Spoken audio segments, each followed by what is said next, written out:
Sorry, we got it. The microphone's over here. Yeah, just raise your hand and the monitor will supply the microphone. Thank you. Howard Winston from Cincinnati, Ohio. One question. Are you concerned about the rising valuations on the NASDAQ market where companies trade at multiples of revenues instead of multiples of earnings? The rising value of what did you say? The NASDAQ market. Oh. Where they traded 10 times revenues or more, 30 times revenues instead of 10 times earnings. Yeah. Well, we don't pay much attention to that because throughout the careers Charlie and I have had in investing, there have always been hundreds of cases or thousands of cases of things that are ridiculously priced and phony stock promotions and the gullible being led into to believe in things that just can't come true. So that's always gone on. It always will go on, and it doesn't make any difference to us. I mean, we are not trying to predict markets. We never will try and predict markets. We're trying to find wonderful businesses, and the fact that a part of the market is kind of screwy, that's unimportant to us. We tried a few times shorting some of those things in our innocence of youth, and it's very tough to make money shorting even the obvious frauds, and there are some obvious frauds. It really is. It's not so tough to find the obvious frauds, and it's not tough to be right over 10 years, but it's very tough to make money being short them. Although we tried a few times way back.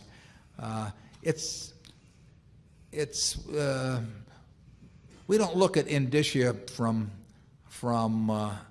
stocks in general or from PEs or price sales ratios or what other things are doing.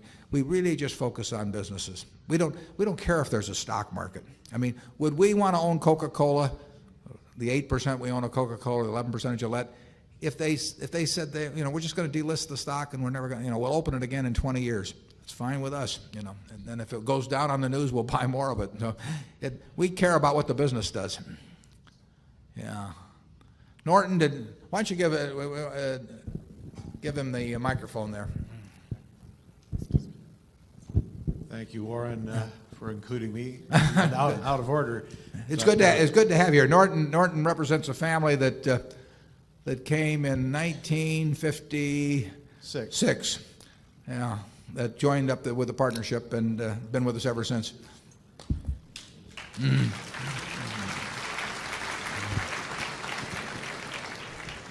Very, very fortunate connection. Both ways, Norton, both ways. And, careful, Norton. We don't want you mobbed on the way out. But I might say that it all began with my father discovering, thanks to a professor of finance that was also at the University of Oklahoma, Ben Graham back in 1940. And then later, when Ben Graham was about to retire, we were trying to find his protege. And clearly that was Warren, and so he belongs to that long tradition. But the question I wanted to ask was, you've mentioned the very strong companies that Berkshire has that are really international companies like Coca-Cola and the Gillette. But are you considering, or have you ever thought of considering the foreign companies that are undervalued, or have you for some reason not included that in your universe of companies to consider? We've looked at companies domiciled in other countries, and we continue to look at companies domiciled in other countries. We wouldn't, we're happy for the U.S. and for Atlanta that Coca-Cola is domiciled in Atlanta, but would we pass on it if it happened to be domiciled in England? No, we'd love it if it were domiciled in England too. And we feel that the important thing is the business, not the domicile, although we're more familiar in a general way with domestic companies that are domiciled here, although they may make their money internationally.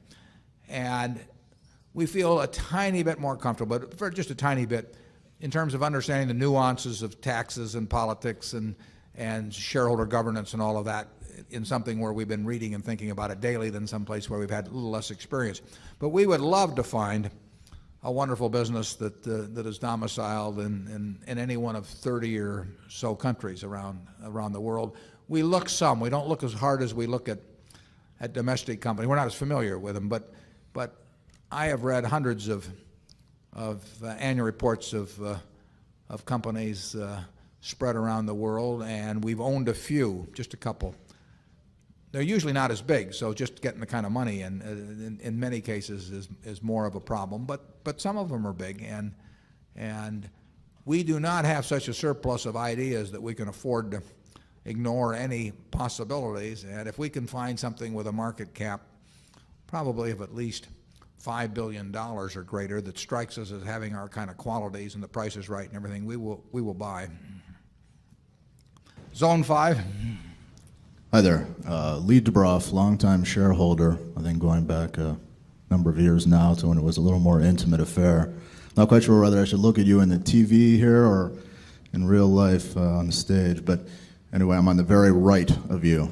And I see all the guards around you, and I see all the security and that sort of thing, and then I see this offering of the Class B, and I sort of wonder whether, from your perspective, you feel you might be in the same boat that the Pope and the President are. And I mean this absolutely sincerely, because I don't think that you have perhaps as good a handle as some of us do on the renown that you carry outside of Omaha, Nebraska. People who have no idea what investments are about are fully aware of who you are. And when they see this offering, I think you may find that there are substantially more people who are interested in just having a piece of you for the sake of saying they have a piece of you than having absolutely any idea what they're doing. And I noticed that I try to read the fine print here, on page 14, first paragraph, second line, you indicate some 50 million shares of Class B common stock may be offered.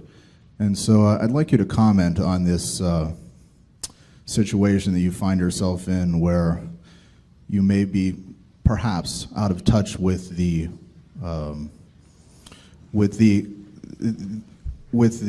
popularity that you have. Well, my first reaction, maybe I should tell my barber we could save the clippings and sell them. I don't think it's quite as extreme as you say, but in relation to the 50 million first, we have to authorize enough shares, because we are going to allow every share of Class A, or present common stock, but the Class A, to convert to B. So we have to have the shares authorized to take care of 30 times the present almost 2 million shares. So 36 million shares in effect are reserved for the present common stock. And as long as we were authorizing it, we need that much, or we wouldn't have the shares actually available if everybody came around to convert. That's not going to happen, but we still have to be prepared for it. We have no plans to issue a lot of shares. But the point you mentioned, which I think you stressed a little more than I would have, but that is what we were worried about in terms of the unit trust. There are people that think that it can all happen again from this kind of a base, which is mathematically a joke. And Charlie and I would settle for one whole lot less, right today. And we have done everything we can. I mean, if we hadn't done this, the unit trust would have moved forward, and I think they would have cashed in on that phenomenon you suggested. And in a few years, it would not. I would have been in a somewhat different position, because people can get very disillusioned if they have hopes that aren't realized.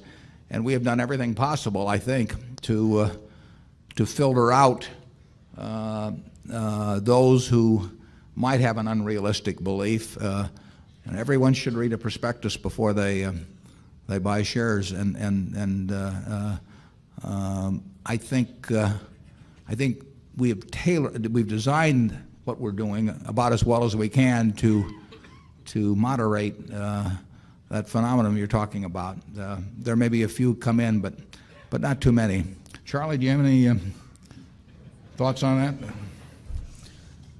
Well, if we only issue the amount we're now talking about. It's sort of a non-event around Berkshire. Be 1% or Yeah, it's something 1%, like that of yeah. the. It solves the problem of these disreputable followers, and 1%, what does it matter? You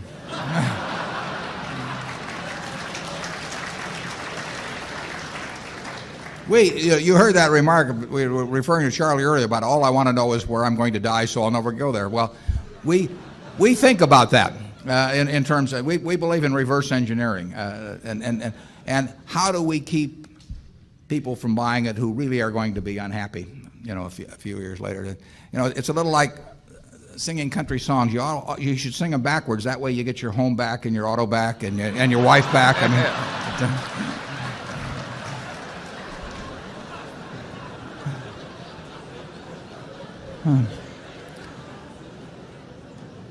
I'm Joe Condon from London.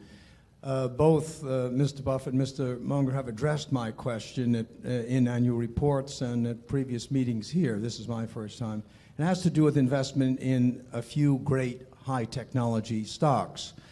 I know your answer has been that if you don't understand it, and I can't, after this performance, can't really believe that both of you don't understand most of the high technology questions. But I'm thinking about not only Microsoft, but say Pfizer and J&J, all three companies which have already proven that not only do they have a great product, proven management over 10 to 15 years, great market share positions, which are not easy to get into. And I frankly don't see a big difference in the PE ratios, for example, if you say Coca-Cola, or against Johnson & Johnson or Pfizer, which are very powerful companies. I wonder if either or both of you would address that question again. Charlie, why don't you?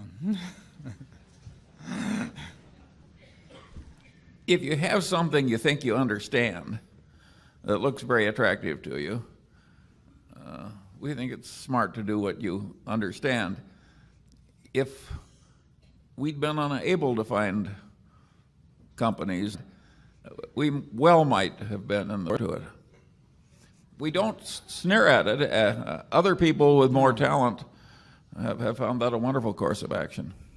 We generally look at businesses. We feel change is likely to work against us. We do not have great ability. We do not think we have great ability to predict where change is going to lead. We think we have some ability to find businesses where we don't think change is going to be very important. Now, at a Gillette, the product is going to be better 10 years from now than now, or 20 years from now than 10 years from now. You saw those earlier ads going back to the Blue Blade and all that. The Blue Blade seemed great at the time, but the shaving technology gets better and better. But you know that Gillette, although they had that little experience with Wilkinson in the early 60s, but you know that Gillette is basically going to be spending many multiples the money on developing better shaving systems than exist now compared to anyone else. You know, they got the distribution system, they got the believability. If they bring out a product and they say this, they got the distribution system, they got the believability. If they bring out a product and they say this is something that, when they said to women to look at it, in the shaving field, they wouldn't have that same credibility someplace else, but in the shaving field they have it. Those are assets that can't be built, and they're very hard to destroy. So change, we think we know in a general way what the soft drink industry or the shaving industry or the candy business is going to look like 10 or 20 years from now. We think Microsoft is a sensational company run by the best of managers, but we don't have any idea what that world is going to look like in 10 or 20 years. Now, if you're going to bet on somebody that is going to see out and do what we can't do ourselves, I'd rather bet on Bill Gates than anybody else. But I don't want to bet on anybody else. I mean, in the end, we want to understand ourselves where we think a business is going. And if somebody tells us the business is going to change a lot, in Wall Street they love to tell you that that's great opportunity. They don't think it's a great opportunity when Wall Street itself is going to change a lot, incidentally. But it's a great opportunity. We don't think it's an opportunity at all. I mean, it scares the hell out of us because we don't know how things are going to change. We are looking, when people are chewing gum, we have a pretty good idea how they chewed it 20 years ago and how they'll chew it 20 years from now. And we don't really see a lot of technology going into the art of the chew, But, so that. As long as we don't have to make those other decisions, why in the world should we? I mean, if I had all kinds of things we don't know. And so why go around trying to bet on things we don't know when we can bet on the simple things?